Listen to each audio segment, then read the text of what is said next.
Have you ever noticed how often people throw empty phrases at you when you're hurting? Stay strong, it'll be fine. Time heals everything. Maybe you've nodded politely. Maybe you've even repeated those words to yourself at night, clinging to them like a fragile rope in a storm. But let me ask you honestly, how many times have those words actually healed you? How many times have they reached the raw place inside of you, the one that still bleeds quietly when no one is watching? We live in a culture addicted to advice. Bookshelves overflow with 10 steps to happiness, podcasts bombard us with life hacks, and friends recite cliches as if wisdom could be mass-produced. Yet here you are, still carrying the same invisible wound, still waking up with that heaviness in your chest, still searching. And the truth is brutal. Advice doesn't touch the wound, it hovers above it. It numbs for a moment, but it never heals. Because what you need is not another voice telling you what to do. What you need is something far more terrifying and far more tender, to be held exactly where you first shattered. The moment when life cracked you open, maybe as a child abandoned, maybe as a teenager betrayed, maybe as an adult who lost everything they thought was certain. That moment you buried so deep you pretended it never existed. That is where your healing begins, not in the words of others, but in the embrace of the pain you've been running from. Carl Jung once said, "Until you make the unconscious conscious, it will direct your life, and you will call it fate. What you keep ignoring will rule you. The pieces you left behind are still waiting, still demanding to be seen, to be acknowledged." No amount of generic encouragement can substitute for that encounter. So maybe the question isn't, what advice do I need? Maybe the real question is, am I willing to return to the place where I broke? Because healing doesn't come from moving on. It comes from daring to go back and picking up the pieces of your soul that you abandoned. You don't need more advice. You need presence.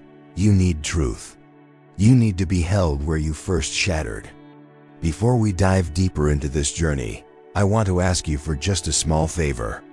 If these words are already resonating with you, if you feel even a spark of recognition in your own life, then make sure to hit the like button, subscribe, and turn on the notification bell. That way, you'll be the very first to know when I release the next video, one that might carry exactly the insight you've been waiting for. This channel isn't about quick tips or shallow motivation. It's about exploring the depths of the human soul, about facing the questions most people run from. If that speaks to you, then stay with me, because what comes next may change the way you see yourself forever. Let me tell you a story. Imagine a man in his 40s. On paper, he has everything people are supposed to want. A good job, a nice house, the right car parked in the driveway. His colleagues respect him. His neighbors admire him, and if you scroll through his social media, you'll see a curated life of vacations, smiles, and achievements. He is the very picture of success, at least from the outside. But when the lights go out and the noise of the world fades, he lies awake in silence. His chest feels heavy, his stomach clenches with an unnamed tension, and sleep rarely comes without a glass of whiskey or two. He tells himself he should be happy. He has everything he once thought he wanted. Yet the truth is undeniable. He feels hollow, like a beautiful house with no foundation, one strong storm away from collapse. Like so many people, he went searching for answers. He bought books that promised happiness in 21 days. He listened to podcasts on productivity, downloaded meditation apps, and even joined weekend workshops where strangers shouted affirmations at the sky. Each time, he felt a spark of hope. Maybe this will be the thing that finally fixes me. And for a week or two, sometimes even a month, he felt lighter. But the heaviness always returned. The silence of the night always pulled him back into the same emptiness. Why? Why did nothing ever last? The truth is, no advice could touch the wound that lived inside him. Because the wound wasn't in his daily habits, or his morning routine, or his diet. It wasn't about whether he journaled enough or if he had the right mindset. The wound was much older, much deeper. It began the day his father walked out. He was only 7 years old, too young to understand why, old enough to feel abandoned. He remembered standing by the window, waiting for the sound of footsteps that never returned. He remembered his mother's silence, the way she held her tears back, because she didn't want to break in front of him. But the boy broke anyway. Something inside him cracked open. He never received the hug he needed in that moment. No one whispered to him, "You are safe, you are loved." You are not the reason he left. Instead, life moved forward as if nothing had happened. Teachers told him to focus on school. His mother told him to be strong. Friends distracted him with games. And slowly, he learned to bury the pain. Years passed, and the boy grew into a man. He became successful because he thought success would fill the hole. He became charming because he thought love would erase the memory of rejection. He became busy because stillness was unbearable, because silence reminded him of that night by the window, waiting for a father who never came back. But no achievement, no relationship, no piece of advice ever healed the child inside him who was still waiting to be held. He was like a doctor prescribing medicine to the wrong illness, treating the symptoms while ignoring the disease. Every new self-help method was another bandage on a wound that had never been cleaned. And so, it festered, quietly, invisibly, until it consumed him. This is not just his story. This is the story of millions of people who look polished on the outside, but feel broken inside. Maybe even your story. Because we've all been taught the same lie, that if we just keep going, if we just keep learning, if we just keep improving, we'll eventually escape the pain. But deep down, advice doesn't touch the soul. Advice doesn't hold the child in you who once cried alone. Carl Jung understood this. He believed that the parts of us we refuse to face never disappear. They sink into the unconscious and rule our lives from the shadows. You can decorate the house, you can paint the walls, you can buy expensive furniture, but if the foundation is cracked, the house will always tremble. And your soul, like that house, is begging for you to stop decorating and finally repair what broke. So here is the hard truth. You don't suffer because you lack advice. You suffer because you keep avoiding the place where you first shattered. You keep distracting yourself with new strategies, hoping to outsmart the pain. But pain isn't your enemy. Pain is the map. It points you back to the very moment your soul cracked open, the moment you abandoned yourself. That's where the healing waits. We keep patching ourselves with advice, but we ignore the very place where the soul first cracked. Carl Jung once said, "Until you make the unconscious conscious, it will direct your life and you will call it fate." Few sentences in the history of psychology have captured so much truth in so few words. Jung understood something most of us desperately avoid, that the wounds of our earliest years vanish just because time passes. They sink silently into the unconscious. And from there, they shape our choices, our relationships, our fears, our very identity. What you call bad luck or patterns may, in fact, be the invisible hand of your own forgotten pain. Think about it. Why do you keep attracting the same kind of partner, even though you swear you'll never repeat the past? Why do you sabotage opportunities just when success seems near? Why do you crumble under criticism even when logically you know you're doing fine? These aren't random flaws. They are the echoes of the unconscious, the child inside you still waiting to be held, still carrying the message, "I am not enough. I will be left again." Freud, though often criticized, pointed to the same root. He believed childhood trauma is not just a painful memory, but the seed from which future anxiety and depression grow. The child who felt abandoned learns to distrust love. The child who is shamed for crying learns to bury emotions. The child who was never celebrated learns to chase achievement endlessly, hoping it will finally fill the void. By the time these children grow into adults, the wound has already grown roots deep into the psyche. And like a tree, everything they build in life, career, relationships, even self-image sprouts from that root. If the root is poisoned, the fruit will always taste bitter. Modern society doesn't make this easier. Alan Watts once observed that the modern human being is constantly reaching outward, searching for solutions outside themselves. We turn to consumerism, religion, politics, therapy apps, productivity hacks, and anything that promises to fix the discomfort. But in doing so, we run faster and faster away from the only place the answer has ever been within. Watts described it as the great human mistake, confusing distraction for healing, activity for meaning, and advice for transformation. This is why so many people in America today feel spiritually exhausted. The culture tells you that healing is a checklist. Buy the book, download the app, repeat the affirmation. And when it doesn't work, you blame yourself. You think, maybe I'm broken. Maybe nothing will help me. But the truth is you're not broken, you're simply searching in the wrong direction. You're searching outward when you need to turn inward. Jung warned that the unconscious will keep replaying your wound until you finally face it. That's why the same lessons appear again and again, why you feel stuck in cycles that never end. He called this process individuation, the journey of becoming whole by integrating all that has been repressed and forgotten. To individuate is not to collect more advice. It is to walk back into your own shadows, to embrace the child you left behind, to bring light into the places you once feared. Freud would add that repression is never neutral. What you bury doesn't disappear, it leaks. The anger you swallowed as a child may resurface as sudden rage at your spouse. The fear you denied may reemerge as anxiety at work. The sadness you silenced may turn into depression that no medication fully erases. What isn't expressed is impressed, etched into your body, your mind, your destiny. Alan Watts would challenge you further. He would say that by trying to escape your pain, you give it more power.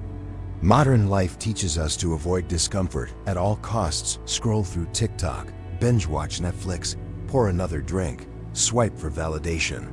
But avoidance is not freedom. It is slavery in disguise. You are chained to whatever you run from. Watts said, "What you resist persists. The more you resist your shattered place, the more it rules you." So here is the philosophy, grounded in their wisdom. Healing doesn't happen through advice. Healing begins when you confront the unconscious patterns Jung mapped, when you acknowledge the childhood wounds Freud uncovered, and when you stop running from yourself as Watts warned. Healing begins when you stop asking, "What can I do to distract myself?" and start asking, "Where did I first break, and am I willing to go there?" It's terrifying, yes, because to return to the place you first shattered means to relive the pain you swore you'd never feel again. But paradoxically, that is where your freedom hides. Jung called the unconscious a battlefield, but also a treasure chest. Within your shadow lies not just pain, but strength, creativity, wholeness. Freud showed us that the origin of neurosis can also become the birthplace of resilience. And Watts reminded us that the void you fear is not your enemy, it is the doorway to transformation. So let me ask you, what would happen if you stopped running? What if you allowed yourself to sit with the memory you buried, the moment you cracked, the child who waited by the window? What if, instead of layering advice over your wound, you finally gave yourself what you needed back then? A presence, an embrace, the permission to feel? Because until you do, the unconscious will keep directing your life, and you will keep calling it fate. We live in an age obsessed with solutions. Open your phone and you'll find 1,000 apps promising mindfulness in 5 minutes, therapy at your fingertips, or productivity hacks to optimize your life. Walk into a bookstore and you'll see shelves filled with self-help titles, each one claiming to hold the missing secret to success, love, or happiness. Social media feeds overflow with influencers giving daily tips, reminding you to manifest your dreams, to grind harder, to trust the process. And yet, with all this advice, with all these tools, why do so many people still feel empty? Why does America, one of the most technologically advanced and resource-rich nations on Earth, remain plagued by epidemics of anxiety, depression, and loneliness? Why, despite the endless noise of advice, do you still hear the silence in your own chest at night? The answer is brutal, because advice cannot touch the wound. You don't need more advice. You need to be witnessed. To be witnessed means to be seen in your pain without someone rushing to fix it, silence it, or turn it into a lesson. To be witnessed is to sit in the presence of another human being who says, with their presence, if not their words, "I see you. I believe you. I won't turn away." Think about it. When was the first time you felt like you weren't enough? Was it in the classroom when you brought home a grade that wasn't perfect? Was it on the playground when your friends laughed at you? Was it at home when a parent criticized instead of embraced? That moment carved the message into you. I'm not good enough. I must hide. I must earn love. Advice doesn't reach that place. Advice operates on the surface. It tells you how to adjust your behavior, your schedule, and your goals.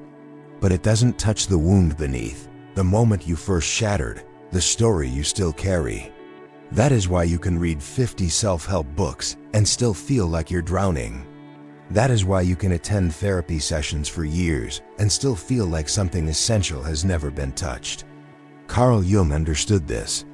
He warned that until we face the unconscious, it will rule us. And part of facing it means revisiting that first fracture, not with words, but with presence. To allow yourself to feel the pain you once buried, and to have someone witness it with you, is to finally say to that younger version of yourself, you weren't crazy, you weren't weak. You were hurt, and you deserved love. Modern America struggles with this because the culture is addicted to quick fixes. People don't want to face pain. They want to escape it. That's why entire industries thrive on selling comfort.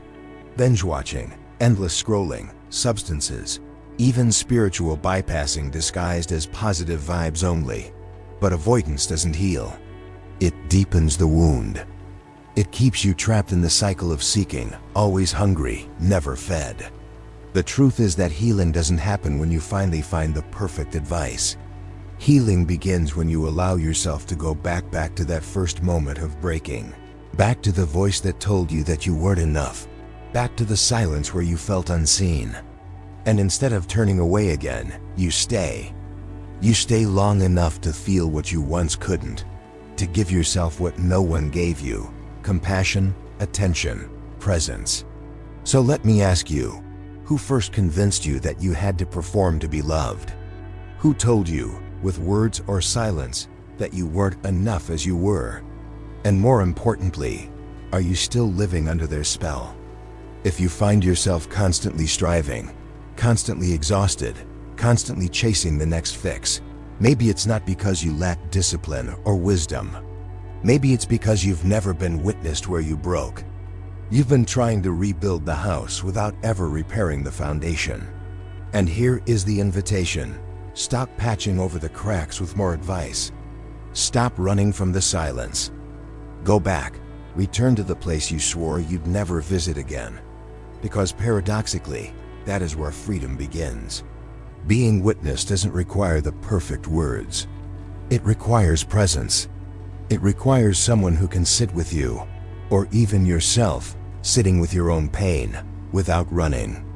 That is the medicine no book can give, no app can provide, no productivity hack can replace.